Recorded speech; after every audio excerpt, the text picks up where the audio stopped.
Hi అండి, అందరూ ఎలా ఉన్నారు? Welcome to my channel Telugu వంటకాలు బై జయ. మీ జయ ఈరోజు మీ ముందుకు ఒక సరికొత్త వీడియోతో వచ్చిందండి.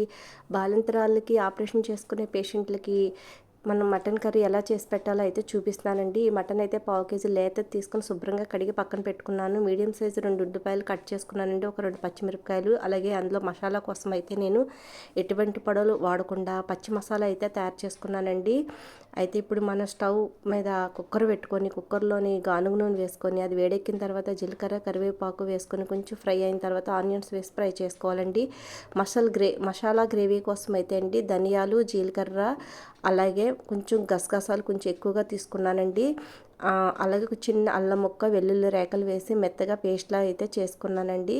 అవన్నీ మీకు మిక్సీలో వేసినప్పుడు ఆ క్లిప్ అయితే మిస్ అయిందండి. అందుకే నేను మీకు ఏమేమి వేసానో అయితే చెప్తున్నానండి.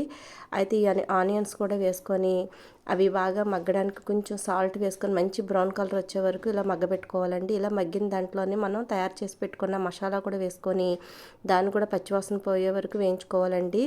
చూసారు కదండి, ఇలాంటి మసాలా తయారు చేసుకొని పెట్టుకుంటే ఎటువంటి పేషెంట్లు తిన్నా మనకి ఎటువంటి అనారోగ్య సమస్యలు రావు, అలాగే ఎసిడిటీ సమస్యలు కూడా రావండి. చూసారు కదండి, బాలింతరాల కలగా అయితే ఇలా ఎక్కువ గసగసాలు అవి వేసి కైమా కూర అన్నీ చేస్తారండి.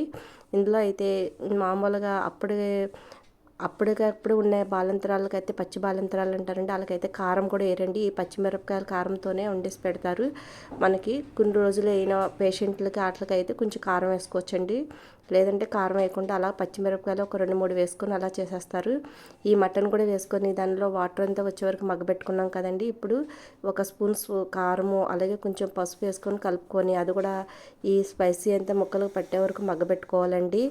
ఇంతేనండి, ఎటువంటి నేను మసాలా పొడులు అయితే వాడలేదు. చూసారు కదండి, ఇది నేను గానుగ నూనెతో, నువ్వుల నూనె ఉంటుంది కదండి, ఆ పప్పు నూనెతోనే అయితే కూర అయితే చేస్తాను. ఇలా కుక్కర్లో చేసుకోవడం వల్ల మనకి బాగా మెత్తగా ఉడికి డైజెషన్ అనేది బాగా జరుగుద్దండి.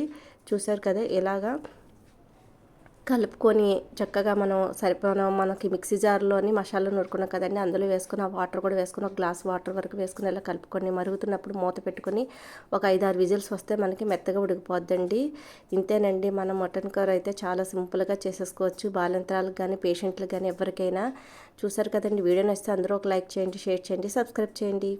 మీ లైక్ చేయడం వల్ల అయితే వీడియో ఎక్కువ మందికి రీచ్ అవుద్దండి. తర్వాత విజిల్స్ అయిన తర్వాత మనకి కుక్కర్ మూత తీసుకొని మళ్ళీ ఒక 10 మినిట్స్ అలాగా ఇలా మళ్ళీ వాటర్ ఇంకెవరకు దగ్గరగా అయ్యే వరకు అయితే మనం స్టవ్ మీద పెట్టుకొని ఒకసారి ఇలా ఉడికించుకొని కొత్తిమీర అది వేసుకొని లాస్ట్గా. ఇంతేనండి, కూర అనేది రెడీ అయిపోయింది. చూసారుగా, తర్వాత సర్వింగ్ బౌల్లో తీసుకొని వేడివేడిగా సర్వ్ చేసుకుంటే చాలా టేస్టీగా ఉంటుందండి.